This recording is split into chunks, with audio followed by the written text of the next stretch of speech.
Saúde, amada igreja, com a paz do Senhor. Amém. Livro de 1 João, capítulo 2, diz assim: se andarmos na luz, como Cristo na luz está, temos comunhão um com os outros, e o sangue de Jesus, seu Filho, nos purifica de todo pecado. Bem, feliz estar com os irmãos, tem a oportunidade de estar fazendo menção na palavra do Senhor Jesus Cristo. Enquanto os irmãos abrem a palavra do Senhor no livro do Gênesis 6, do verso 13 até o verso 22. Livro do Gênesis 6, do 13 ao 22. Enquanto você procura, repita comigo para não perder o costume: Deus tem vitória. A vitória é garantida. A promessa não falha. Ele vai te abençoar. Quantos creem nisso aqui nessa noite? Quantos creem que Deus tem uma palavra rema para a tua vida aqui hoje, irmão? Então vamos ler comigo aqui.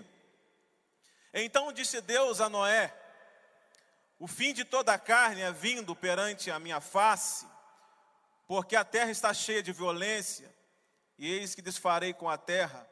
Faze para ti uma arca da madeira de golfer, e farás compartimentos na arca, e a betumarás por dentro e por fora, de maneira que farás de 300 côvados de comprimento da arca, e de 50 côvados de largura, de 300 côvados de altura. E farás na arca uma janela de um côvado, e acabarás em cima, e a porta da arca porás do seu lado, e falharás andares de baixo, segundos e terceiro. Pois eis que trago um dilúvio de água sobre a terra, para desfazer toda a carne em que há espírito vivo debaixo dos céus, e tudo quanto há da terra se expirará. Mas contigo estabelecerei o meu pacto, estarás dentro da arca, tu e teus filhos, e a tua mulher, e a mulher dos teus filhos contigo, e tudo que vive de toda a carne, de 2 em 2 de cada espécie meterás na arca, para conservares vivo contigo, macho e fêmea serão. E das aves conforme a sua espécie, dos animais conforme a sua espécie, e todo réptil da sua espécie, e de 2 colocarás dentro da arca, e virão a ti para os conservares em vida. E toma para ti, e toda comida que se come, ajunta-te para ti, e será para mantimento para ti e para eles. E assim fez Noé conforme tudo que o Senhor mandou, e assim o fez. No verso 7, versículo 1, e disse o Senhor a Noé: entra tu e a tua casa na arca, porque hei-te visto justo diante de mim nesta geração. Amém? Pode se assentar, feche os teus olhos e não a Bíblia, e vamos nessa noite prestar atenção no que Deus tem para a nossa vida. Senhor, nosso Deus e Pai, Pai de nosso Senhor e Salvador Jesus Cristo, toda honra e glória seja dada ao teu nome. Eu me coloco na dispensação do teu Espírito para ser porta-voz da tua mensagem nessa noite. Fala aos nossos corações, Deus, não aquilo que nós queremos ouvir, mas o que o Senhor já tem reservado para a nossa vida no dia de hoje. Fala, Senhor Deus, a nossa vida, e não te cales nessa noite. Não permita que saiamos daqui da mesma forma que entramos, mas que possamos ser renovados e restaurados pelo poder da tua palavra, em nome de Jesus. Amém. Esse texto é um texto familiar de todos os irmãos. É um texto que o Senhor colocou no meu coração assim que recebi o convite do pastor Márcio para estar ministrando. E é um texto fabuloso, porque fala de um homem chamado Noé, um homem que tem muitos atributos, um homem que recebe um elogio de Deus. Mas assim que eu pego esse texto para ler e meditar nesse texto, nós vemos que esse é um texto muito presente, é um texto muito, tipo assim, latente, muito real. É como se eu estivesse lendo um jornal do dia de hoje, uma Veja, né, um jornal Globo ou Extra, uma matéria de hoje. Porque nos versos que nós acabamos de ler, no verso 5, diz que Deus viu toda a maldade que o homem se multiplicara sobre a face da terra, e toda a sua imaginação de pensamento do coração, ou seja, era uma geração má. Uma geração onde havia todo tipo de sorte, de culto. Havia idolatria, mas havia homossexualidade, havia lesbianismo, havia prostituição, havia idolatria, ou seja, havia tanta coisa, e o bestianismo, que era o sexo de homem com animal, havia tanto tipo de prostituição, tanto tipo de coisa ruim naquele tempo, que Deus sentiu o desejo de destruir tudo que havia sobre a terra e todo o homem. E a corrupção do homem fez Deus querer destruir toda a terra. Em Eclesiastes capítulo 1, verso 9, diz que não há nada novo debaixo dos céus. As mesmas coisas estão se repetindo, as guerras, as prostituições, a corrupção e a idolatria e a violência. As mesmas coisas estão se repetindo, e nós viemos hoje falar sobre família, e nós vemos e ouvimos todas as coisas que têm acontecido nos últimos tempos, né? Quem está vendo jornal, quem está vendo televisão, quem está acompanhando pela mídia, e visto que isso é uma coisa muito real. E Eclesiastes, Salomão vai dizer que não há nada novo debaixo do céu. Todas essas coisas estão se repetindo de novo, e os dias verdadeiramente são maus. E nós estamos dizendo que nós estamos vivendo os dias de Noé. Nós estamos vivendo os dias de Noé. Quem acompanhou as redes sociais no dia 29/9, essa semana, pôde perceber e visualizou, nós estamos no Instagram, no Facebook e tantas outras coisas, que no Museu da Arte Moderna em São Paulo, teve uma exposição, aonde estava um modelo nu, e levaram uma menina de 5 a 6 anos aproximadamente, dentro desse museu, e essa menina apalpava esse modelo dentro desse modelo de arte moderna, estava apalpando ele, e para respaldar aquilo que estava sendo feito naquele lugar, a mãe da menina estava junto com ela, e botando ela, coloca a mão aqui, coloca a mão em outros lugares, e começou ali, chamando aquilo de arte moderna. E a gente vê que o mundo está vivendo uma situação, e nós vivemos os dias de Noé, porque as coisas são mais.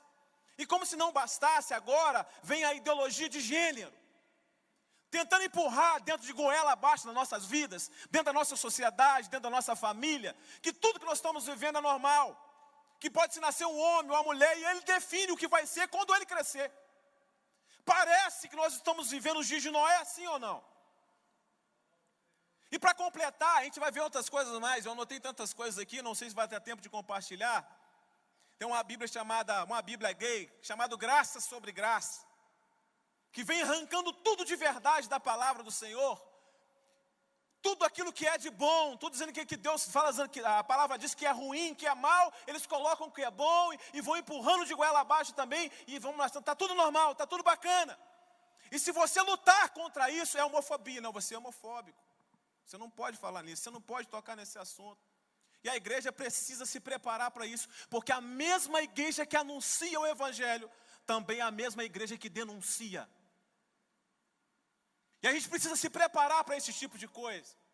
Porque o que valida o propósito de Deus na nossa vida, não é o nosso discurso, não é simplesmente aquilo que nós falamos, mas é aquilo que nós vivemos. Porque a nossa geração está vivendo um verdadeiro abismo daquilo que se fala e daquilo que se vive. E nós precisamos colocar os nossos pés no chão, ou melhor, os nossos joelhos no chão, e orar pela nossa família, orar pela nossa casa, porque os dias são maus. Nós estamos verdadeiramente vivendo os dias de Noé, verdadeiramente vivendo o tempo de apostasia, tempos em que estamos vivendo crise dentro da nossa família, das nossas escolas, dentro das nossas casas, e nós precisamos fechar nossas portas para o mundo e abrir as nossas portas, fechar nossas portas para o mundo e abrir as nossas portas para o evangelho, para a palavra de Deus, na sua integridade, no seu comprometimento e na sua justiça.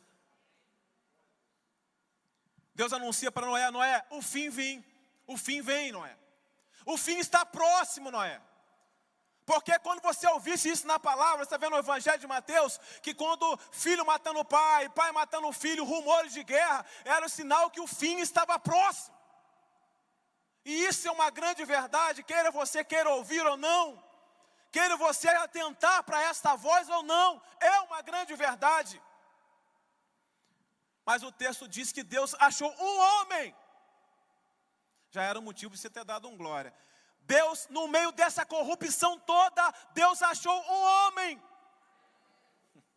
um Noé, um homem comprometido com a palavra, comprometido com o reino, e que Deus salvou a sua família. Noé fica 120 anos pregando a palavra, anunciando o evangelho e construindo a arca. e o povo não se arrependeu, porque ele achava que o que estava fazendo estava certo. E a gente vê isso acontecendo nos dias de hoje. O evangelho está sendo pregado, a palavra está sendo anunciada, e são poucas pessoas que dão atenção ao evangelho. Eu costumo dizer que Deus ele tem 4 fases na vida do homem. Deus chama, Deus avisa, Deus dá um tempo, depois ele age com justiça. Eu vou repetir para você não esquecer. Deus chama, Deus avisa, Deus dá um tempo, depois ele age com justiça. As bases do trono de Deus é justiça. Se você for ler o livro de 1 Timóteo capítulo 2, você vai ver que Deus tem um sonho. Peraí, Deus sonha? Deus tem um sonho. Qual é o sonho de Deus? Que toda a humanidade esteja salva. A graça de Jesus, quando ele morreu na cruz do Calvário e o preço foi pago, não foi para uma meia dúzia de pessoas, como dizem por aí, não. A graça foi derramada sobre toda a humanidade. Remai, glória. E essa graça que paira sobre a nossa vida, nos diverte, nos faz diferente de quem está lá fora. A única coisa, irmãos, que nos faz diferente de quem está lá fora, que está lá no mundo, na prostituição, na droga, no crime, é isso. Sabe qual é? É saber, discernirmos o peso dessa graça sobre as nossas vidas. É saber quem nos deu essa graça. É saber quem pagou o preço pelas nossas vidas. Isso que difere a nossa vida deles. Mas em nada nós somos melhores do que as pessoas que estão lá fora. Porque certa vez os discípulos vieram para Jesus e falaram assim: Senhor, tu está entrando na casa de um publicano. O Senhor sabia que esse camarada é agiota? Jesus não dá nem confiança para os discípulos. Não dá nem confiança e continua dizendo para Zaqueu: a salvação veio à tua casa hoje. E Jesus vai tratar com Zaqueu. E depois Jesus trata com Zaqueu e Zaqueu restitui tudo o que tinha roubado, tudo o que tinha pego dos pobres. Jesus vira para os discípulos e fala com os discípulos assim: olha, pois o Filho do Homem veio buscar e salvar o que se havia perdido. Eu acho lindo isso. Porque a gente vai ver na palavra de Deus que Deus achou, o texto diz assim: e Deus achou graça aos olhos de Noé.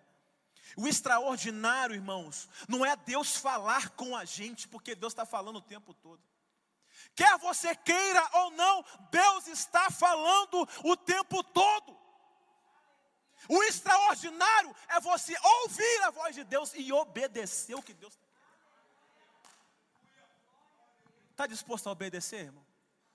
Sabe por que a gente não se apresenta para Deus? Quando Deus chama Abraão, ele fala assim: Abraão, Abraão, ele fala: eis-me aqui. Sabe por que a gente não se apresenta para Deus? Com medo daquilo que Deus vai pedir para a gente. Você tem medo, cara. Você tem medo de Deus mandar você sair da cidade. Você tem medo de Deus mandar você sair do teu emprego. Você tem medo de Deus mandar renunciar a alguma coisa que você gosta muito. Por isso que você não se apresenta para Deus. Mas pode ficar tranquilo. Porque na vida, a jornada cristã da nossa vida, existe uma curva. E lá naquela curvazinha, Jesus vai te esperar e vai te pegar lá. Aproveita o tempinho que você tem aqui hoje, sabe para quê? Para quebrar esse silêncio com glória a Deus, para Deus hoje na noite. Para você glorificar o nome de Deus nessa noite. Porque a gente é assim, a gente quer que Deus faça o extraordinário na nossa vida. Mas a gente não quer fazer nada para Deus. A gente quer que Deus faça na nossa vida aquilo que Ele nunca fez. Mas a gente não quer fazer aquilo que a gente tem poder para fazer. O extraordinário não é Deus falar, é a gente obedecer a voz de Deus. Obedecer a sua voz. No verso 9, ele vai dizer assim: olha, Noé é um homem justo, íntegro e que andava com Deus. Eu acho lindo Deus falar isso de Noé.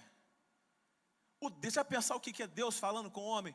Olha, Noé é um homem íntegro, é um homem reto, um homem justo, um homem íntegro e um homem que andava com Deus. Aí eu peguei o significado de justo no Aurélio. Nem pegar no original, no hebraico. Eu quis pegar no Aurélio para a gente poder entender isso melhor. Que justo fala de justiça, de retidão. Aquele que age, aquele que vive segundo as normas da justiça e da moral. Esse é o justo. Deus estava dizendo que Noé era esse homem. Fala que ele era íntegro, um homem que julga, se comporta de modo imparcial e não toma partido de nada.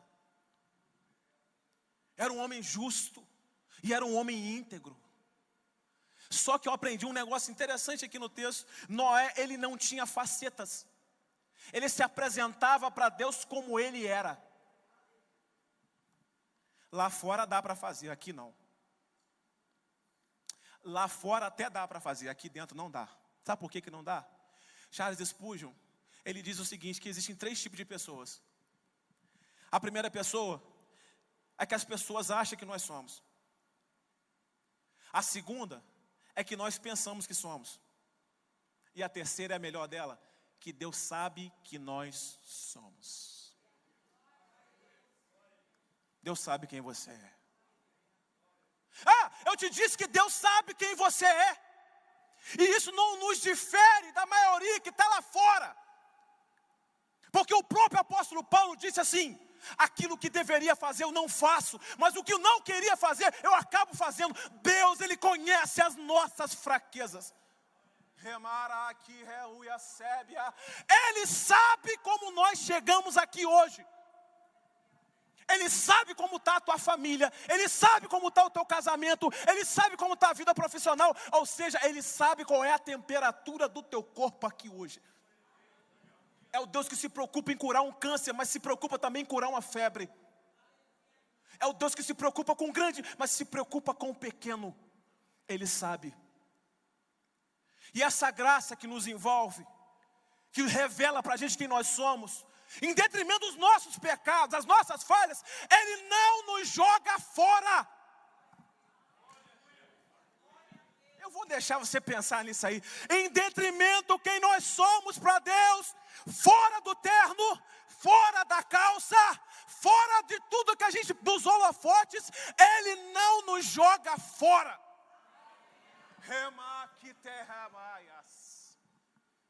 Já pensou que Deus é esse? Que na sua presciência, na sua infinita sabedoria, mesmo sabedor de todas as coisas, porque quando eu dobro o meu joelho para orar, eu não estou informando nada para Deus que Ele não saiba. Mas quando eu dobro meu joelho para orar, eu estou dizendo para Deus o quanto eu dependo dEle. Já parou para pensar um Deus que não pode ser pego de surpresa? Porque Ele é Deus e é Senhor. Ele sabe que a tua adoração às vezes não é verdadeira, que o teu louvor às vezes não é verdadeiro, mas mesmo assim Ele não desiste de você.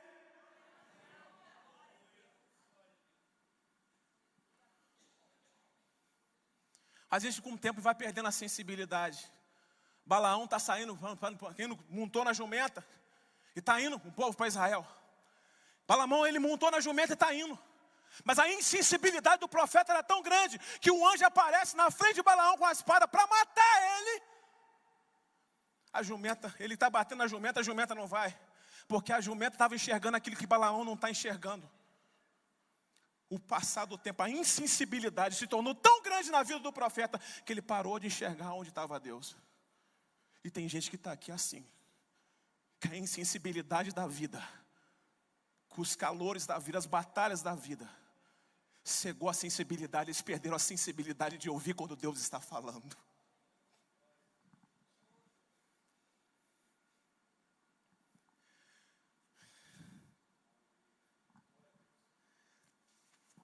Noé é um homem justo, um homem íntegro, mas o texto vai dizer que Noé andava com Deus.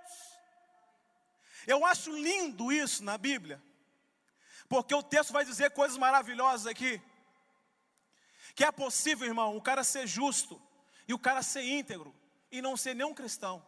Conheço muitas pessoas, pastor Márcio, pastor Amário, os obreiros daqui, e até mesmo você conhece. Pessoas que são justas, pessoas que são íntegras, mas que não conhecem nem a palavra do Senhor, não são nem cristãos, sabem disso da verdade. Mas eu aprendi uma coisa interessante aqui no texto, aqui, quando eu estava lendo isso aí, que é possível a gente não possuir esses atributos morais, mas ainda assim não estar em Deus. Porque o que valida o nosso discurso da nossa justiça e a nossa integridade é com quem a gente anda. O cara pode ser íntegro, o cara pode ser justo, mas mesmo assim, não sendo um cristão, mas o que valida o que ele fala é com quem ele anda. Com quem você tem andado? O texto diz que Noé andava com Deus. Você tem andado com quem? Por que valida, irmão? Porque o nosso senso de justiça, O nosso senso de integridade só é validado depois do crivo de Deus. Sabe por quê? Porque senão a gente vai julgar segundo as nossas perspectivas, segundo os nossos olhares. Aí a gente vai achar que algumas pessoas que estão do nosso lado não servem. A gente vai olhar para as pessoas, vai julgar ela pela cor da pele, vai julgar ela pela altura, ser pobre, ser rica. Eu gosto do Martin Luther King, o negão, o Batista. Ele disse assim, na época da segregação racial, ele abre a boca e grita: I have a dream! Eu tenho um sonho, em que um dia eu não vou ser julgado pela cor da minha pele, mas sim pelo aquilo que eu creio, que é a palavra. I have a dream! Eu tenho um sonho. Você tem um sonho? Você tem um sonho? Você tem um projeto? O que valida o teu projeto, o teu senso de justiça, a tua integridade é com quem você anda. Você está andando com Deus?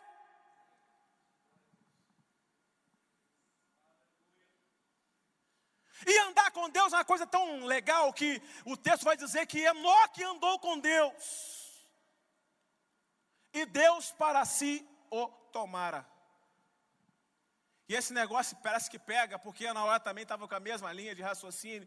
E Noé andava com Deus.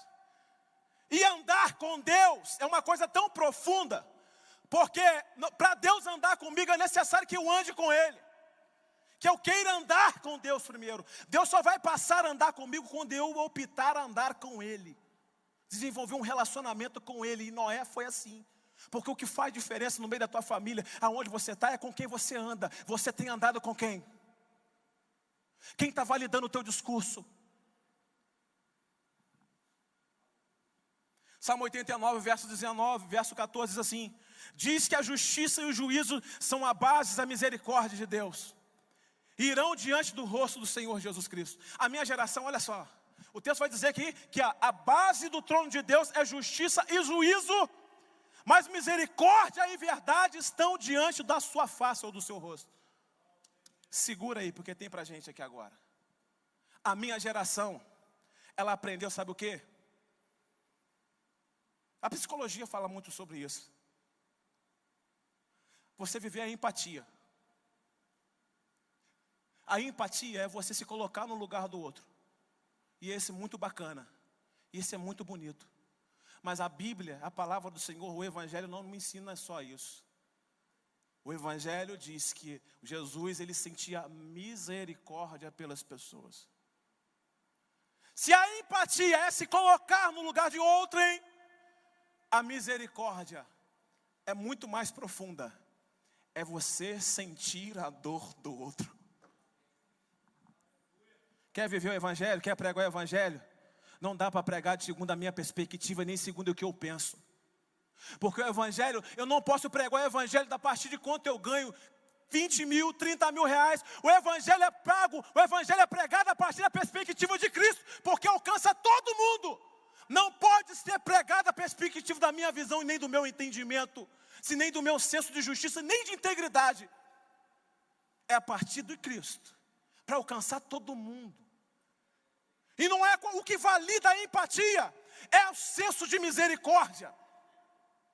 Sentir empatia é se colocar no lugar do outro, mas a misericórdia é sentir a dor do outro. É mais profundo.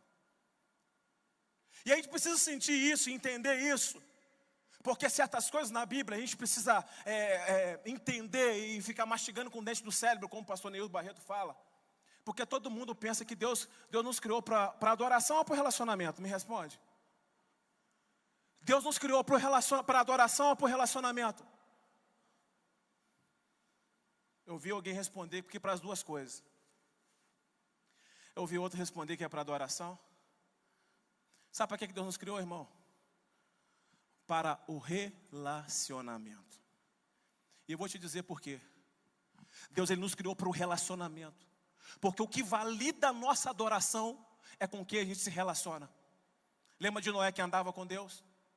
O que não deixa a minha adoração ser vazia é com quem eu ando, é com quem eu me relaciono. Primeiro Deus nos criou para o relacionamento, e Deus passeava no jardim, e Deus visitava o homem no jardim. Relacionamento. para validar aquilo que eu canto, aquilo que eu prego, o meu dia a dia, é o meu relacionamento com Deus. Como é que está o seu relacionamento com Deus? Eu tenho dificuldade de ouvir quem não se relaciona com Deus. Eu tenho dificuldade de ouvir quem não se relaciona com Deus. Eu tenho dificuldade de me envolver com quem se relaciona a Deus, porque se ele não é fiel com Deus, ele não vai ser fiel a você. Se ele não é fiel a Deus, ele também não vai ser fiel a você. E sabe o que eu acho interessante? A quem que Deus chama? Deus chama um agricultor, porque Noé era um agricultor. Deus chama um agricultor para fazer a arca, que era a serviço de um engenheiro civil. Será que Deus está batendo bem? Será que Deus está tranquilo? Ele chamou um agricultor para fazer uma obra de um engenheiro civil. É assim com a nossa vida, irmãos. É assim com a nossa vida. Quando você olha para a sua vida e fala assim: Deus, o Senhor chamou a pessoa errada, o Senhor se equivocou. Não sou eu. O Senhor se enganou. Não pode ser, porque essa obra é tão grande que o Senhor chamou um agricultor que não tem capacidade nenhuma de construir isso, de fazer isso, para poder realizar essa obra que não é minha. Você pode estar pensando que Deus errou na escolha, mas eu aprendi que Deus, ele nunca erra. Abra comigo a palavra do Senhor, comigo, a gente na 1 Coríntios capítulo 1, verso 25. Eu deixei separadinho, que é o único texto que eu vou ler aqui para vocês. 1 Coríntios capítulo 1, verso 25, 27 e 28. Você nunca mais vai esquecer isso. Olha só. Porque a loucura de Deus é mais sábia do que a dos homens, e a fraqueza de Deus mais forte do que a dos homens. Mas Deus escolheu as coisas loucas deste mundo para confundir as sábias. E Deus escolheu as coisas fracas deste mundo para confundir as fortes. E Deus escolheu as coisas vis deste mundo e desprezíveis, as que não são, para aniquilar as que são. O que você quer dizer com isso, meu irmão? Quando eu leio esse texto, eu descubro que Deus tem uma fraqueza. Quando eu leio esse texto, eu descubro que Deus, ele tem uma fraqueza. E se eu pudesse dizer com o amor na palavra, que Deus também tem uma loucura. Sabe qual é a fraqueza de Deus e qual é a loucura de Deus? A fraqueza de Deus, irmãos, é usar a gente como a gente. Cheio de defeito. Cheio de imperfeições. Quando você olha para dentro da sua casa, fala assim: eu não sou digno de pastorear isso aqui. Eu não vou conseguir porque a obra é maior do que eu. Mas eu quero te dizer nessa noite que Deus não errou na escolha, é você. É você que está aqui me ouvindo nessa noite, é você que Deus escolheu. Você é o Noé da tua casa, é você. Você é quem Deus escolheu para poder fazer aquela grande obra lá na tua casa. É Ele que Deus escolheu. É você que Deus escolheu. Deus, é a loucura de Deus é usar gente como a gente, cheio de pecado, cheio de falha, de defeito, imperfeições. E qual é a fraqueza dele? A fraqueza de Deus é amar a gente como a gente é. É amar a gente cheio dos nossos defeitos. Quando todo mundo olha para a gente e desiste da gente, Deus olha para você: vai e continua, porque eu estou contigo. Esse texto fala muito forte no meu coração. Eu aprendo com Moisés aqui, com Noé, que o convite de Deus para você é fazer uma obra maior do que você. Nenhum projeto é tão importante do que o projeto chamado família. E Deus chama Noé no meio desse mundo de caos para construir essa arca, para construir esse lugar de segurança, para construir esse lugar onde o terreno é firme, aonde a palavra não vacila, aonde os sonhos ainda se realizam, nesse lugar chamado família, nesse lugar chamado casa, onde a presença do Eterno está lá contigo, aonde as decisões são tomadas dentro da tua casa, aonde as maiores e melhores decisões são tomadas dentro da tua casa, dentro do teu lar. É lá onde Deus quer fazer e aonde Deus vai realizar essa grande obra. Eu aprendo que Noé não conseguiu fazer nada pelo mundo. Ele não conseguiu salvar o mundo. 120 anos pregando e não conseguiu salvar o mundo. Talvez tenha ficado um pouco frustrado como Jeremias pregando 40 anos para o povo, e o povo cada vez mais distante de Deus. Mas eu aprendi algo interessante com Noé, que ele não conseguiu salvar o mundo, mas o que ele não sabia é que se ele mudasse, e que se ele continuasse perseverando na sua oração, a mudança do mundo viria de dentro da sua casa. Ele não conseguiu salvar o mundo, mas ele conseguiu salvar a sua casa. E a mudança que o mundo e a nossa geração e a nossa sociedade precisa, ela pode vir de dentro da tua casa, da educação que você tem dado aos teus filhos, do modo que você se comporta dentro da tua casa. Aí eu aprendi com o Moody. Ele tem uma frase, e ele disse uma coisa na sua bibliografia: o mundo ainda não viu o que Deus é capaz de fazer na vida de um homem ou de uma mulher que se lança nas suas mãos sem reservas. Eu vou repetir porque eu acho isso tão lindo. Moody disse: o mundo ainda não viu o que Deus é capaz de fazer na vida de um homem ou de uma mulher que se lança nas suas mãos sem reservas. E ele diz assim: eu sou esse homem. Você quer se apresentar para Deus hoje? Assim, Deus, pode contar comigo. Pode contar comigo dentro da minha casa para mim fazer parte dessa obra que o Senhor já começou. Filipenses capítulo 1, verso 16 diz assim: aquele que começou a boa obra é fiel para completar. E eu já estou terminando. Quero falar sobre mais 3 verdades simplesmente aqui nessa noite. Deus fala com Noé o seguinte para ele aqui: olha, dá uma ordem, Noé. Faze para ti uma arca de madeira de golfe, e a betumarás por dentro e por fora. Deus dá uma ordem para ele. Mas Deus, ele poderia ter dado aquela arca pronta para Noé, sim ou não? Poderia. Mas Deus não deu a arca pronta para Noé. Porque nós estamos no processo de Deus. Lembra o pastor Josué Gonçalves, ele fala que casamento não vem pronto, casamento se constrói. Sabe qual é o processo que você está construindo a sua arca? Deus poderia muito bem fazer um estalar de dedos, mas Ele não faz, não porque Ele não pode, porque Ele quer atravessar a gente no processo do tempo, de cortar a madeira, de talhar as madeiras, de usar os pregos que Ele te deu, esse martelo que Ele colocou nas suas mãos, porque a obra ela não vem pronta.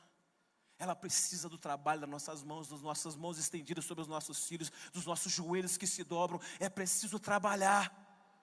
Porque os dias são maus, e a notícia que Deus dá para Noé, Noé, os dias são maus, o fim vem.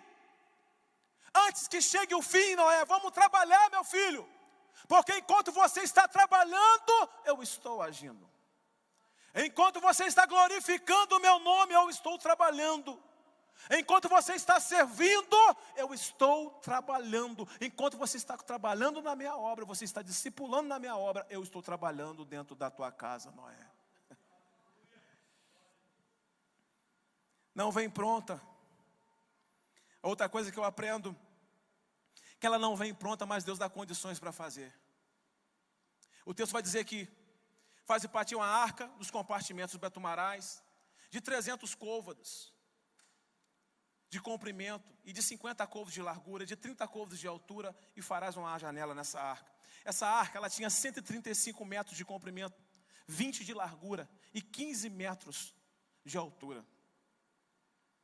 Noé não tinha condições de fazer essa arca. Senhor, como que eu vou fazer essa obra dentro da minha casa? Senhor, como eu vou realizar essa obra aonde eu estou? Além de Deus não ter dado a arca pronta para Noé, Deus deu condições para ele fazer a arca. Sabe o que Deus deu para Noé? Deus deu a planta da arca. Deus, ele nos dá condições, nos dando a planta da arca. Sabe qual é a planta da arca? Senhor, como que eu vou trabalhar na vida do meu filho? Está afastado dos evangelhos. Senhor, como é que eu vou trabalhar na vida do meu pai, na vida da minha tia?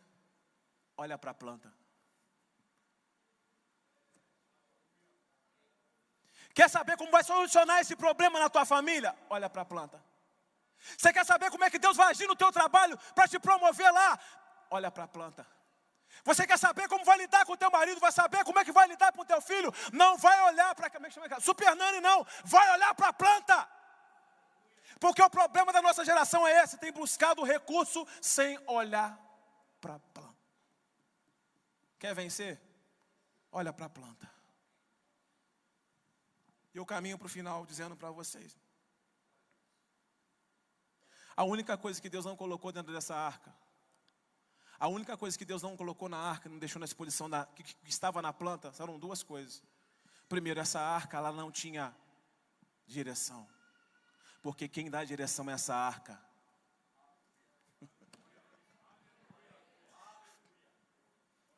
Tira a mão da direção, tira.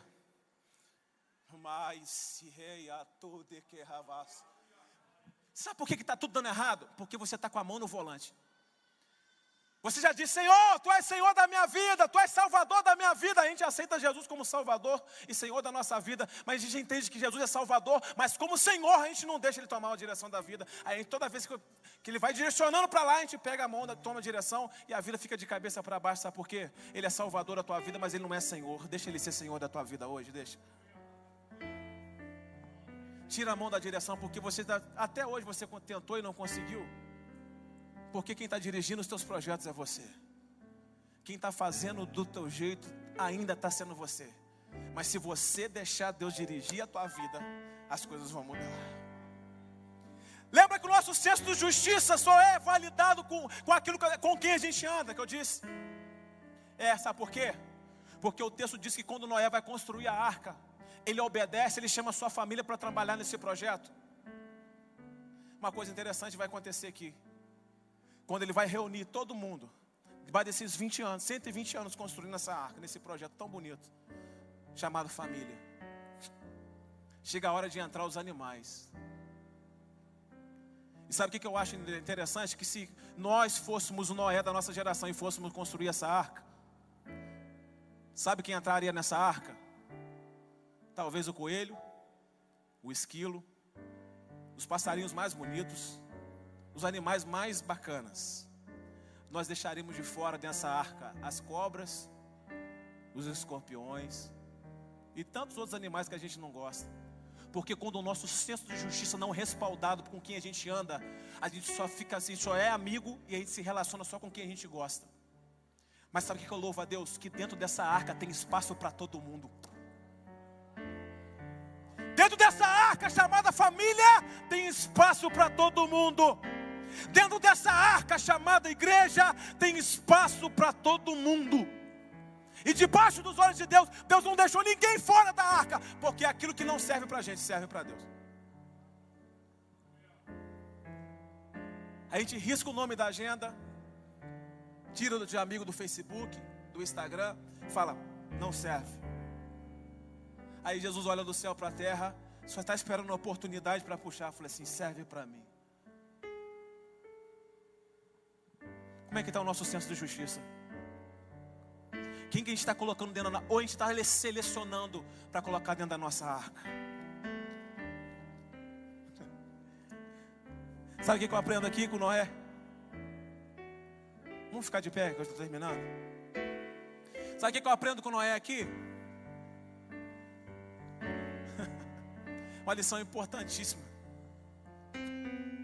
Deus, Ele continua sendo fiel e velando pela sua palavra.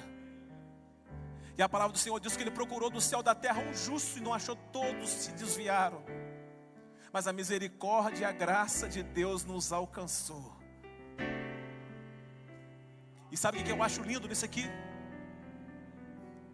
Que um dia a porta da arca, ela estava aberta e todos os animais e toda a sua família entrou. E a oportunidade foi dada a todos. A todos. Mas teve um dia que o próprio Deus fechou a porta dessa arca. E ninguém mais pôde entrar. Quer um conselho? Aproveita que a porta está aberta e entra. Aproveita que a porta está aberta e entra. Porque um dia essa porta ela vai se fechar. Porque um dia essa porta chamada Evangelho vai se fechar. E só vai entrar. E só vai navegar nesse oceano quem estiver dentro desta arca. aproveita. Aí ele dá um segredo ali, que esse é o segredo aqui, a gente vai orar agora. Noé, faz o seguinte, meu filho, betuma essa arca por dentro e por fora, para que não houvesse vazamento. Sabe por que tem muita arca afundando, muita família se afundando? Porque não betuma a arca. Tem muita arca, pastor Márcio, sem betumar. E o segredo de se navegar por grandes mares está nas pequenas coisas, em se betumar a arca. Ele fala para betumar a arca por dentro e por fora, porque a palavra betume, ela significa remissão. E ela fala de vedar, para que aquilo que está fora não entre. Meu Deus, já valeu glória. Deus está mandando você betumar a tua arca, para o que está fora não entrar. Para que a corrupção não entre, o tráfico não entre, a depressão não entre, o vício não entre. Betuma a tua arca. Mas ele manda betumar por dentro e por fora. Se mandou betumar por fora, que era para que não estivesse fora, não entrar. Mas betumar por dentro, por quê? Porque está dentro também não sai. Para que o diabo não roube a tua alegria, a tua paz. Essa unção que está sendo depositada sobre a tua vida aqui hoje.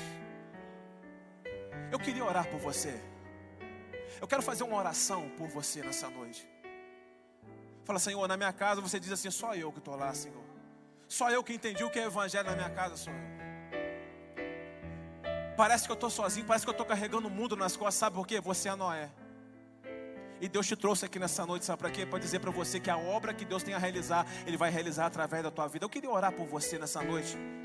Você que se sente como Noé aqui dentro da tua casa. Senhor, eu estou sozinho lá, parece que eu estou sozinho. Deus me manda eu te dizer que você não está sozinho, Ele está contigo. Ele segura pela tua mão e te diga, não temas, porque eu sou contigo. Se isso não te bastar, mas nada te basta, saber que Deus é contigo. Eu quero orar pela tua vida, pela tua família. Vem aqui na frente em nome de Jesus, vem.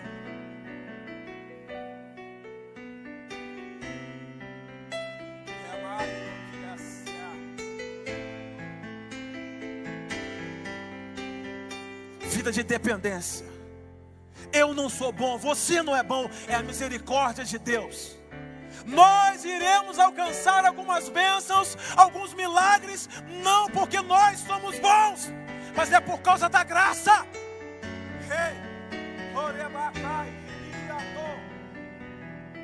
Favor imerecido de Deus que paira sobre as nossas vidas. Você não vai parar. Você não vai parar. Você vai continuar remando, porque a partir de hoje, quem vai dar direção à tua família vai ser Deus. Quem vai dar direção ao teu ministério vai ser Deus. Continua, Noé. Você está numa grande obra, Noé. O que me derá. Eu estou sentindo a presença do poderoso aqui dentro.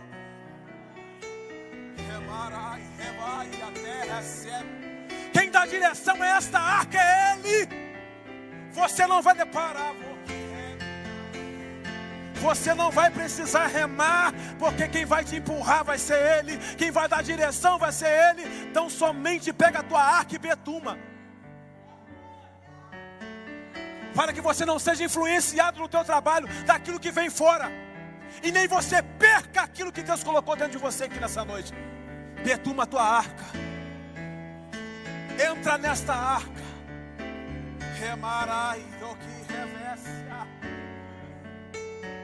Eu quero orar, mas eu sei que tem mais gente que está aqui. Vem aqui, cara, vem. Não perca essa oportunidade, não. Eu podia orar por todas as famílias aqui presentes hoje. Eu vou orar também, incluídos nessa oração. Mas Deus pediu para chamar essas pessoas específicas. Vem aqui, vem. Tira a mão desse negócio e deixa Deus trabalhar, deixa.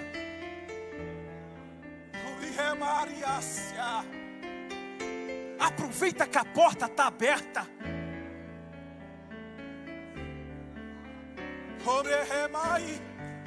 Domingo passado o pastor pregou falou sobre Samuel. O texto diz que antes que a lâmpada do templo se apague, Deus levantou Samuel. Aproveita que a lâmpada está acesa ainda. Aproveita que aproveita que ela está acesa para poder enxergar o caminho e passa por ele. Aproveita que a porta da arca está aberta e entra. Porque um dia a lâmpada vai se apagar. E um dia a porta da arca também vai se fechar. Aí não adianta chorar. Não adianta reclamar. Aí você vai lembrar que teve um pretinho lá na D que falou com vocês. Remai. O que me terra me cai. Ei, Deus está falando comigo que tem mais. Pode vir, vem, vem, vem. Remarai. O que reversa.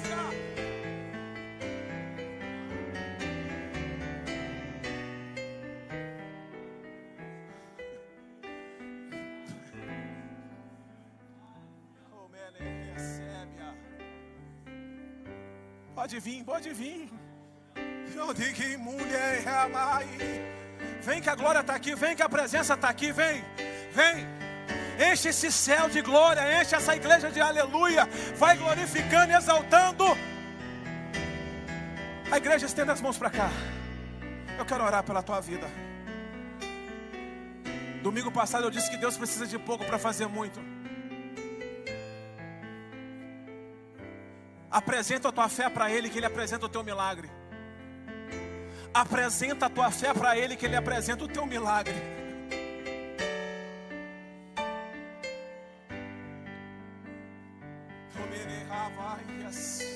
Senhor nosso Deus, Senhor nosso Deus, a tua palavra foi ministrada. Que a tua palavra, Isaías diz, ó Pai, assim como a chuva desce do céu e para lá não torna, assim seria a tua palavra, ela não voltaria vazia antes de cumprir o que lhe apraz. Quer de salvar, quer de renovar, quer de restaurar. Tu tens todo o poder no céu e na terra para realizar o que tu quiseres na nossa vida. Nós abrimos a porta do nosso coração e deixamos o Senhor entrar em compartimentos que irão mudar a nossa história. Senhor, assim como o Senhor salvou a vida de Noé, salva a nossa. Salva a nossa família, salva a nossa casa. Entra com misericórdia, entra com graça. E que o nosso senso de justiça, de integridade, seja respaldado pelo aquilo que a gente anda. Porque a gente anda por andar com Deus. Não permita, Deus, que eu venha deixar alguém fora dessa arca pelo meu senso de justiça, mas que todos sejam alcançados pela tua misericórdia, pela tua graça, pelo teu favor imerecido. Pai, em nome de Jesus, visita a tua igreja com glória, visita a tua igreja com poder, visita a tua igreja com unção, visita cada família, Pai, que não seja, Deus, mais um culto, mas o culto que o Senhor escolheu para marcar a nossa vida, marcar a nossa casa, que saiamos daqui, Pai, cheio da tua glória, da tua presença, que nós possamos betumar a nossa arca, por dentro e por fora, para que o mundo não venha influenciar naquilo que nós somos. E para que nós não possamos perder aquilo que o Senhor colocou dentro de cada um de nós nessa noite. Toda a honra e toda a glória seja dada ao teu nome. Glorifica o teu nome na vida dos meus irmãos. Eu não sei o que eles vieram pedir, Senhor, mas toma a vida dos teus filhos dentro desta arca. Ajuda os teus filhos a construírem esta arca. O trabalho dos teus filhos não está sendo em vão. É o Senhor que tem velado pela tua palavra. É o Senhor que tem dado força. Então somente os teus filhos vão tirar a mão da direção e vão deixar o Senhor dirigir os seus projetos, o seu futuro na tua presença. Glorifica o teu nome na vida dos meus irmãos essa noite. E que toda a honra e toda a glória seja dada ao teu nome nessa noite. Em nome de Jesus, eu profetizo página virada, um novo tempo, tempo de novidade de vida e de milagres sobre a vida de cada um. Em nome de Jesus, amém. As palmas louvam o nome do Senhor Jesus Cristo. Toda honra e glória seja dada ao nome do Senhor.